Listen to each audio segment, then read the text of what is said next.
Très heureux de vous retrouver, chers téléspectateurs, mesdames et messieurs. Bonsoir et bonjour à tous. Nous sommes déjà heureux de vous retrouver pour cette émission que vous aimez tant, cette émission de découverte de la jeunesse, de tous les aspects de la jeunesse.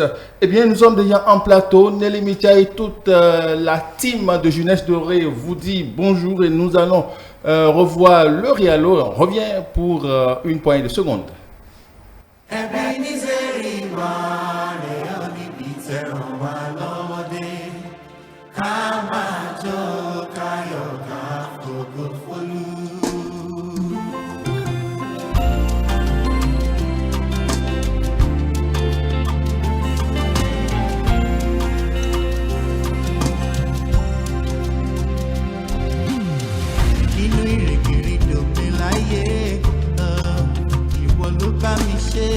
Àlùbáríkà tó wà mìírí èmi kọ́ iṣẹ́ Ọlọ́run ni ewu gbogbo tí mo là kọjá kì máa ń ṣagbára mi àtinúdá tí mo ní ló jẹ́ kí dúpẹ́ oore. Ẹbí mi sẹ́rí wá rèé o níbi tẹ̀ràn wà lọ́wọ́ dé màmá jó káyọ̀ ká. Ẹbí mi sẹ́rí wá.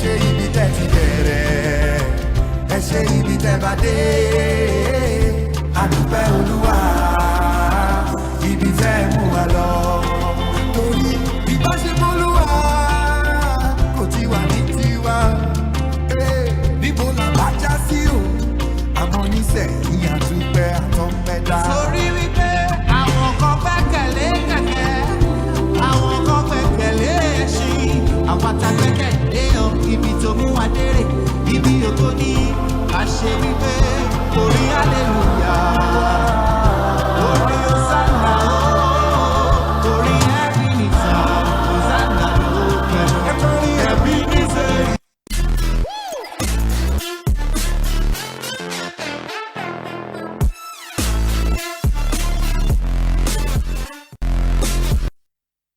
Pour ne pas rendre grâce à Dieu, une très belle sélection de gospel que nous propose notre Rialo Nestor. Merci beaucoup pour votre playlist. Je sais que dans votre liste, il reste beaucoup à découvrir. Nous allons retrouver la première manche de Innova. C'est bien sûr avec Pierre. Pierre, bonjour. Oui, bonjour Habib. Ça va? Tout va bien? Oui, ça va très bien chez toi. Très bien, ça va. Super. Alors, aujourd'hui, nous parlons de découverte avec vous. Oui, exactement. Aujourd'hui, nous allons parler de Google for Startup Accelerator. Et oui. Et donc, chers téléspectateurs de E-Télé, amis de la rubrique Innova, bonsoir. La manche découverte de ce jour nous amène à enlever le rideau sur le programme Google for Startup Accelerator. Google for Startup, puisque c'est de ça qu'il s'agit, est un programme révolutionnaire qui vise à soutenir les startups qui mettent l'intelligence artificielle au cœur de leur innovation. Ce programme offre aux startups une opportunité unique de développer leurs idées et donc d'innover. En se basant sur l'intelligence artificielle, les participants à ce programme bénéficieront d'un accompagnement de haut de gamme de la part de Google. Cette initiative vise à stimuler l'innovation dans le domaine de l'intelligence artificielle et à soutenir les entrepreneurs dans la création de solutions innovantes. Ce sera donc tout pour la première manche de Innova de ce jour. Merci beaucoup à vous, Pierre. Merci. Vous devenez incontournable sur cette émission. Hein? Bon, est-ce que c'est ça? Bon, nous allons profiter de l'occasion pour envoyer les ondes positives à notre cher ami Oriane. D'accord, vous nous raccompagnez avec un beau sourire et avec ce sourire, nous allons retrouver le Rialo et on revient pour la deuxième manche.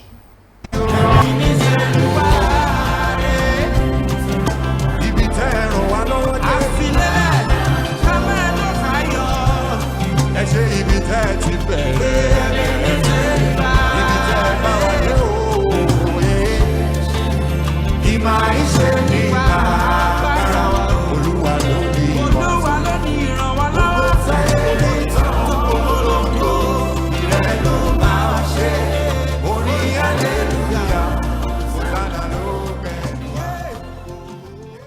est toujours avec nous. Il faut le louer, il faut l'adorer. Adoration gospel chez vous en cet instant de jeunesse dorée. Nous sommes dans la rubrique La Manche de Nelly Michaï que vous adorez voir à la télévision. Nelly, bonjour. Bonjour Habib et bonjour à tous nos amis téléspectateurs qui prennent toujours le rendez-vous de Innovar. D'accord, nous sommes on a un invité de chat. Tout à fait, Gros bonnet. tout à fait. On a un grand bonnet, 2 grands bonnets même. Et j'ai préparé une présentation spéciale pour lui. Vous me direz si vous reconnaissez tout simplement cette phrase-là. Le manque de vêtements est un péché, car pour couvrir le péché d'Adam et d'Ève, Dieu fit appel à la sape, afin que quiconque se sape très bien ait ses péchés pardonnés et aille au paradis. Telle est la signature, sinon la phrase fétiche de notre invité du jour. Il est beaucoup plus connu sous le pseudonyme de président Django, mais en réalité, il se prénomme à l'état civil Roberto Zinli et c'est lui que j'ai le plaisir de recevoir aujourd'hui. Roberto, bonjour. J'aimerais qu'on l'ovationne. Merci pour tout ce que vous faites, Roberto. J'espère que vous allez bien. Ouais, je me porte très bien. La vérité n'a pas besoin d'un avocat. Les preuves sont là. Tout à fait, les preuves sont là.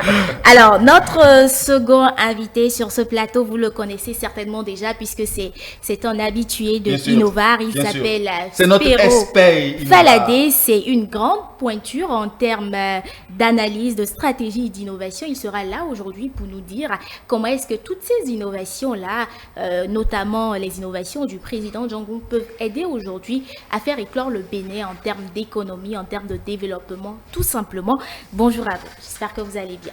Oui, bonsoir et bonjour, je dirais, madame Nelly, bonjour chers téléspectateurs et bonjour chers amis journalistes. C'est un plaisir pour moi d'être ici et de partager. Spero tapis rouge pour vous. Merci beaucoup. Merci pour votre fidélité. Alors, ma toute première question, je vais l'adresser tout simplement au président Django. Dites-nous, d'où vous vient toute cette inspiration-là? Parce qu'on a vu pas mal de choses. On vous a vu habillé en beaucoup de choses. D'où vous vient toute cette inspiration? Oui, il faut commencer par le thème La maison ne dort pas, qui n'est rien d'autre que Compton somnol. Bon, pour ceux qui ont été trop à l'école, ils ne vont pas comprendre ce que veut dire réellement Compton somnol. Compton somnol, c'est pour nous qui sommes sur ce plateau-là. Et La maison ne dort pas, c'est déjà un thème qui fait recours à tout ce que nous faisons comme innovation, à toutes les innovations que nous apportons dans chaque domaine. Et moi, le domaine qui m'incombe le plus, c'est la sapologie.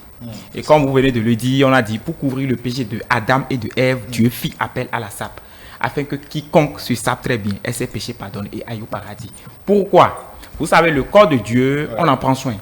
Dieu nous a créés, mais il faut prendre soin, il faut mettre en valeur le temps. On a dit que nous sommes des petits dieux. Si nous sommes des petits dieux, qu'on nous a dit dans la Bible que le paradis est le lieu le plus intéressant au monde, le plus somptueux, le lieu qu'on n'aurait jamais imaginé au monde. Si nous sommes enfants de Dieu, c'est que Dieu vient en nous. Il faudrait que nous mettons le corps de Dieu en valeur. Donc, raison pour laquelle on a dit le manque de vêtements est un péché. Donc, même si vous ne portez pas, vous ne couvrez pas le corps de Dieu, c'est que c'est un péché.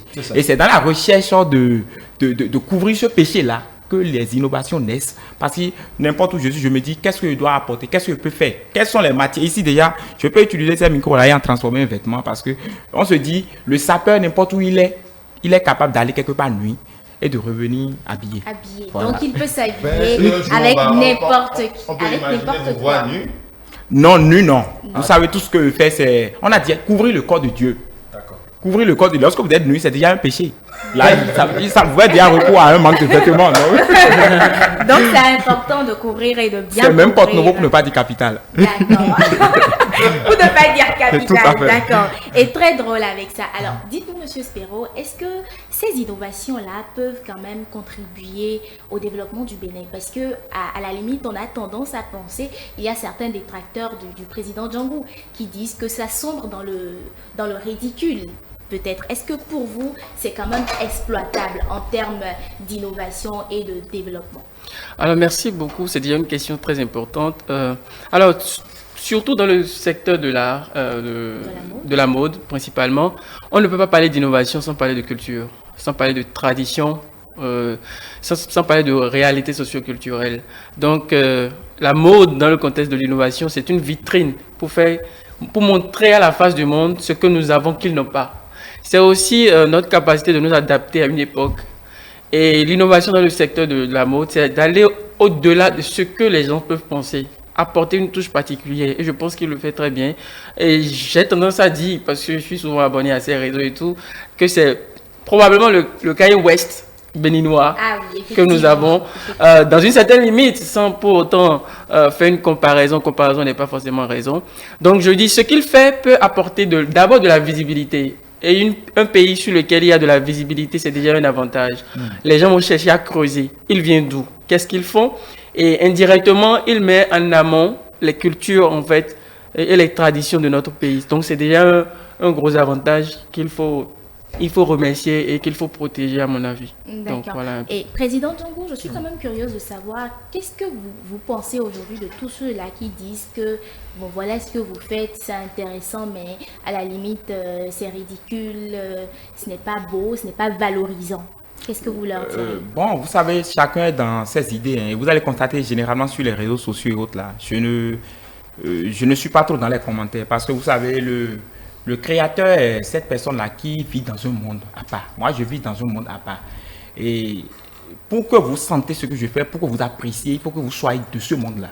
Et déjà, à la naissance, Dieu m'a déjà dit que sur la terre, ça ne serait pas facile. Donc, donc vous êtes averti. Je suis averti, je sais que bon, les gens ont leur raison, ils ont leur raison, parce que parfois, il y a des gens qui traitent ça de niaiserie, qui traitent ça de ci, qui traitent ça de ça.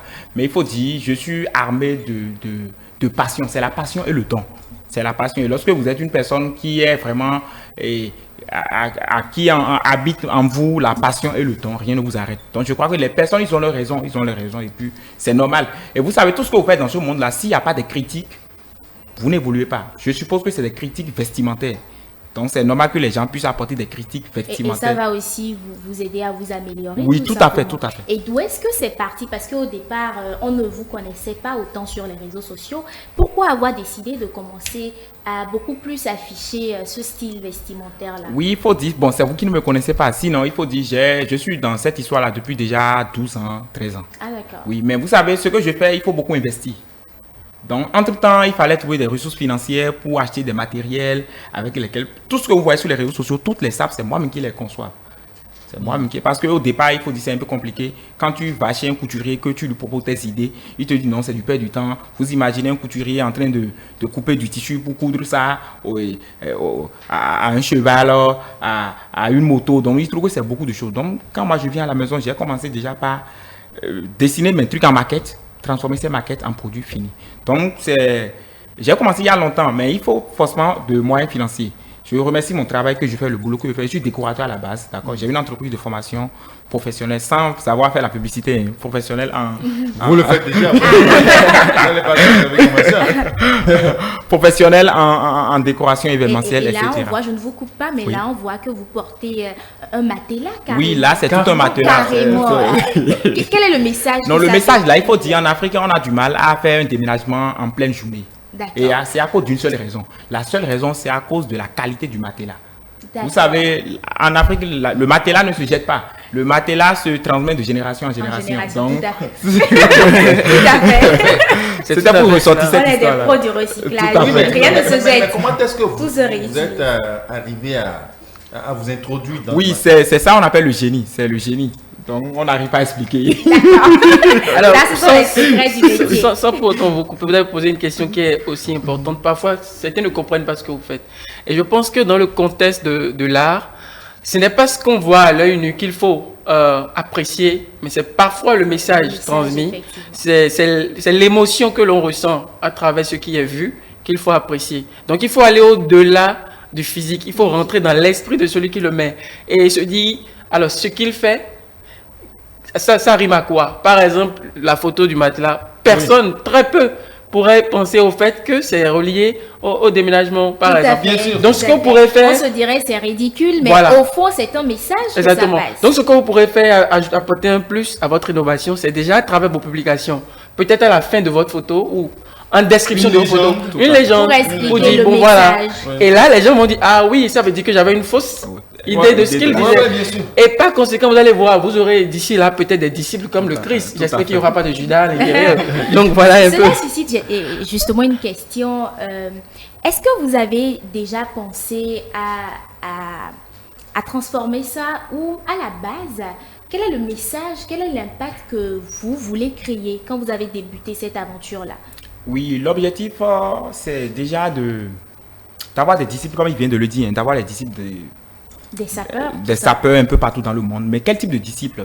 Des disciples qui sont des inventeurs de la mode. Des personnes qui créent des trucs qu'on n'a jamais vus.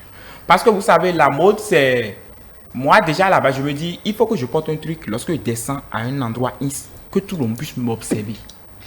C'est lorsque vous attirez l'attention. Lorsque vous êtes animé par l'esprit d'attirer l'attention sur vous, vous êtes obligé de porter des trucs que les gens n'ont jamais vus. Parce que c'est ce qui est du jamais vu qui attire vraiment l'attention. Donc l'objectif, c'est d'ici peut-être 2 ans, 3 ans, 5 ans, si Dieu dit Amen, et que j'ai des moyens financiers et qu'il faut, pourquoi ne pas organiser des soirées de défilés de mode qui réunissent toute l'Afrique, mais de façon particulière en ce sens que nous allons cibler, sélectionner des créateurs. Parce que lorsqu'on parle de créateurs de contenu, là, on aura des créateurs de la mode. Les gens, des talents. Je remercie Dieu parce qu'il y a des gens qui me copient déjà. J'ai déjà des disciples un peu partout. J'ai des disciples, je crois, de l'autre côté du Togo, de la Côte d'Ivoire, qui m'appellent, qui sont vraiment fiers de moi, qui veulent me ressembler. Donc, c'est déjà ce qui est intéressant. Si je fais ça ici et que les gens valident d'ailleurs, ça veut dire que tu es en train de bénir la chose. Donc, je prie Dieu, d'ici 50, 10 ans, pourquoi ne pas organiser une soirée, des défilés de mode où on vient, on prime vraiment le premier. On dit, ah non, on va voir quelle est la création la plus intéressante, il y aura des jurys et puis ça serait comme un award. Donc c'est l'objectif. Ouais. Qui sait jamais. Et dites-nous, Monsieur Spero, est-ce que tout ce travail-là, qui est quand même un travail de longue haleine, puisque vous le faites depuis 12 ou 13 ans, d'après ce que vous nous disiez tout à l'heure, est-ce que tout cela pourrait avoir un jour un impact économique significatif? Alors, un impact économique, bien sûr. Un impact économique, bien sûr, il faut le reconnaître. Comme je le dis déjà, avoir des disciples, ça veut dire forcément avoir de nouvelles créations. Et qui parle de nouvelles créations, parle forcément d'achat. Et qui parle d'achat, directement touche à l'économie. Et comme je le disais déjà au début, c'est une sorte de vitrine, une sorte d'ouverture au monde entier qui le fait indirectement pour le pays. Il sera difficile même, à un moment donné, de mesurer même l'impact économique qu'il a, parce que ça ne serait pas forcément relié à ce qu'il fait. Mais ça va s'étendre un peu exactement, dans plusieurs d'autres secteurs. Et dans d'autres secteurs. Vous imaginez qu'un jour, lui, il est dans la mode, que quelqu'un d'autre se lève et dit « Ah, ok, j'aimerais imiter le président Diangou, mais plutôt dans le secteur de la cuisine, même dans le secteur du journalisme. » J'imagine que notre cher journaliste décide de venir un jour sans porter ses verres, tête rasée avec de l'huile rouge sur la tête. Ouais. Pour passer un message, bien sûr. Tout à fait. Vous imaginez, c'est trop chic. Voilà, donc, j'en doute, mais bon, on ne sait jamais. Je prends l'exemple d'un Béninois, par exemple, qui transforme les restes de bananiers en mèche. Oui, en mèche. Vous voyez, donc économiquement, l'impact est économiquement mesurable. Quand je prends l'origine des pailles antiques, ça provient de l'Andikra. L'Andikra qui est un symbole des Akans du Ghana et de la Côte d'Ivoire. Et aujourd'hui, vous avez les pailles antiques, vous avez ces pailles-là que je porte aujourd'hui, par exemple, qui tirent leur source de ces cultures et de ces traditions. Donc, la mode en tout, c'est la valorisation de la culture, de la tradition et de nouvelles idées innovantes. Et conséquemment, il y aura forcément un impact économique. Quelle stratégie est-ce que le pouvoir public peut mettre en place aujourd'hui pour accompagner ce type d'initiative? Là, je sais qu'on a déjà commencé à parler de cela un petit peu la dernière fois quand vous étiez avec nous. Mais j'aimerais qu'on approfondisse un petit peu le sujet parce que le président Diangou nous disait tout à l'heure qu'il y a eu pas mal de difficultés pour lui, qu'au début, il avait des soucis financiers et tout. Quelles sont les stratégies de façon concrète qu'on peut mettre en place aujourd'hui pour soutenir ce type d'initiative? Il faut noter qu'avant de parler de nouvelles stratégies, il faut parler de celles qui existent. Il faut reconnaître que le gouvernement fait assez d'efforts pour ce qui est du développement de manière générale. Même dans le secteur de l'art, de la tradition, la promotion de notre culture de manière générale. Oui, le gouvernement fait assez d'efforts. Maintenant, du côté financier, j'aimerais souligner le côté financier, qui est l'un des problèmes non seulement qui touche le secteur de la mode, mais plutôt tous les secteurs. La difficulté d'accès au financement. Vous imaginez, vous allez vers une banque, vous voulez lui demander un prêt par exemple de 1 million, mais la banque vous demande une garantie, alors que vous venez juste de commencer. Et c'est toute la difficulté. Si nous pourrons avoir un système financier qui facilite l'accès au financement et le suivi, c'est déjà bien. Alors le second côté, il y a la formation. Il est vrai que sur l'université de Dabomey-Calavi actuellement, nous avons des modules de formation en couture, ainsi de suite. Mais je me dis qu'on peut aller un peu plus loin. On essaie parfois d'imiter la culture moderne, la culture occidentale, la couture occidentale par exemple. Oui. Je voudrais qu'on aille un peu plus loin, qu'on essaye maintenant d'insérer dans ces cours les éléments traditionnels qui montrent la culture. Je ne parle pas de la religion, je parle de la culture qui est tout à fait différente de la religion. Parce qu'il y a parfois cette confusion-là. Et la culture qui est différente de la tradition. Donc je parle de la culture qui n'est rien d'autre que la manière de faire, de penser. Vous voyez? Donc si on arrive à aller à cette étape-là et ensuite fédérer les efforts, parce qu'il y a un grand problème au Bénin, et je l'ai souligné la fois passée, quand Jean a vu Pierre faire, Pierre veut faire exactement comme Jean et concurrencer Jean. Ce qui est en réalité mauvais. On doit arriver à un moment donné où nous avons un cercle où Jean et Pierre, bien qu'ils fassent la même chose, ils se complètent. Ah, Pierre a un problème, il a de la facilité à aller vers Jean pour dire « Ah, j'ai un tel problème, est-ce que tu peux m'aider ?» Et là, nous nous trouvons sur un marché de concurrence, certes, mais un marché aussi de collaboration. Parce que l'objectif final, c'est de montrer la bonne face du Bénin, tout en gagnant de l'argent, il faut le reconnaître, mais sans pour autant nuire à l'autre. Donc, c'est cette fédération-là que je pense qu'on pourrait mettre en place et faciliter les choses. Au-delà même... On peut commencer par monétiser le président Django. Monétiser le président Django, je dirais monétiser les savoir-faire du président. Ça passe déjà par des petites, comment on appelle-t-on ? On peut l'appeler pour faire des petites formations, par exemple, où on essaye de lui apporter le déplacement. C'est déjà un grand début. On organise des colloques en drift, où on organise des genres de concours, comme il le soulignait tantôt. C'est déjà un grand début, vous voyez. Et à la longue, comme il le disait, organiser de manière périodique des sortes de concours de mode. Mais des concours de mode innovants, si on peut innovants du moins, si on peut les appeler pas ainsi. De façon classique. Voilà, donc... On va dire, ce type de concours, c'est spécifiquement pour le concept Django, par exemple. Peut-être que ça peut devenir un concept national. On dit concours de mode Django. Et on sait ce qu'on attend. Et là, comment est-ce que cela sera monétisé? C'est le partenariat. Public-privé, c'est le partenariat entre une entreprise et les autres. Bon, je ne vais pas faire de publicité. Voilà, mais vous voyez, donc c'est cela. Je ne vous arrête pas, mais on est pressé par le temps. J'aimerais quand même demander au président Django, au-delà des difficultés financières, parce que généralement on dit que les jeunes sont beaucoup plus accrochés à tout ce qui est argent, alors qu'au fond, entreprendre, innover, ce n'est pas forcément l'argent, c'est beaucoup d'autres paramètres. Au-delà de ce type de difficultés-là, est-ce qu'aujourd'hui, dans l'art que vous exercez, vous rencontrez d'autres difficultés? Oui, vous savez, il y a des difficultés. Juste que c'est quelqu'un qui se lève et qui s'adosse sur les difficultés ne va pas évoluer. À un moment donné, il y a des lorsque vous réussissez, il y a des choses que vous oubliez. C'est comme quelqu'un qui a été 10 fois au bac. Le jour où il a eu le bac, il oublie le nombre de fois il a été. Donc, dans tous les domaines, il y a toujours des difficultés.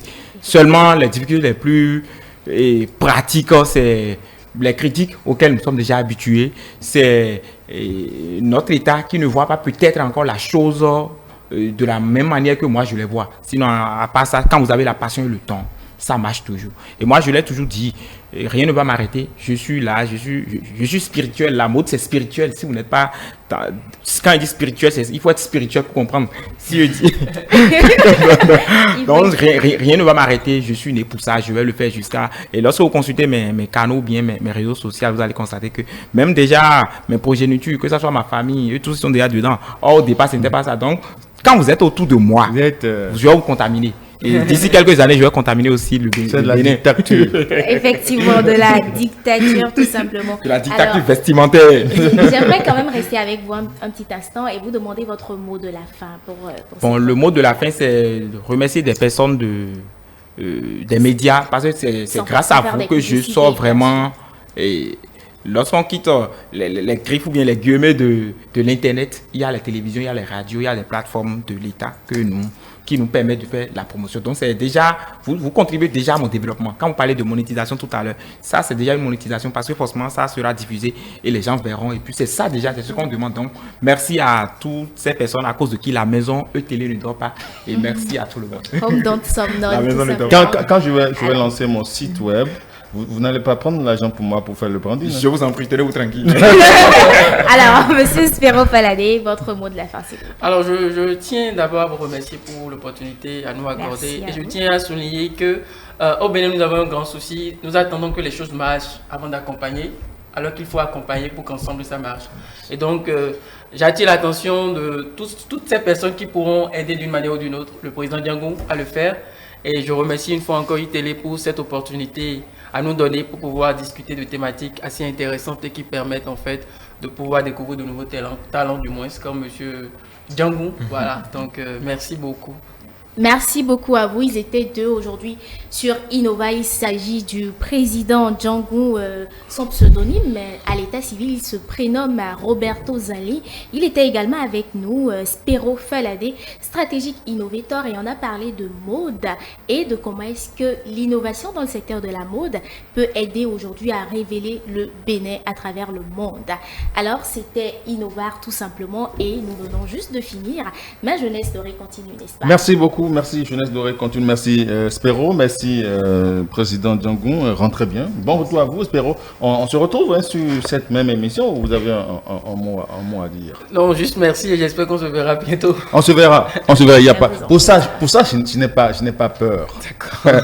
Alors merci beaucoup à vous. Nelly Michaï pour votre des lettres déjà. Oui, des lettres déjà s'annonce avec Ibrahim Adamou. C'est dans une